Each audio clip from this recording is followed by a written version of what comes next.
may oras tayo kabayan. Yun, ni-repeat natin yan, tapos panel banding natin yan dito. Panel banding lang natin, tapos yung baba takpan natin to ng plate pa rin, yung kuha natin ng plate. Ano, kabila ganun din, bumper repair kabilaan. Ito wala na oh, palit di sige baba oh, lampas na ito dito tsaka binet lampas na siya dito kabayan oh, dapat lampas siya oh. Kaya natin yan. Update tayo kabayan. So ito kabayan, okay na to dito. Yan.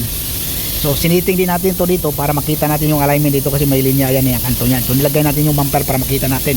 Tapos saka natin tanggalin yan pag makumpleto na kasi yung kabilang side. Ito okay na din to sa kabayan. Ano, medyo may tama dito kabayan pero hayaan mo na yung kabayan. Okay lang yan. Normal lang yan siya, may pakanto kasi yan siya. Yan, okay na yun siya kabayan. Okay na to siya. Ready na to siya kabayan. Yung alignment dito. Okay. So kabilang side hindi pa tapos. Ano? Yan o. So, kayaan mo patayin din natin ito dito para parehas yung kabila. Yan o. Ito na lang. So ito na lang yung kasi magpatong tayo. So, ganyan ang forma niya kabayan ha. Sinapawan natin yan dito. Tapos kumamit tayo ng rivet. Rivet lang para mas mabilis. Kasi hindi naman makita yan, may running board. Tapos ganun pa rin yan. Tapos yan, isetting natin yung running board para makita natin yung gap. Distansya. So okay na yan. Pati yung kabila. Yan o. Yan o.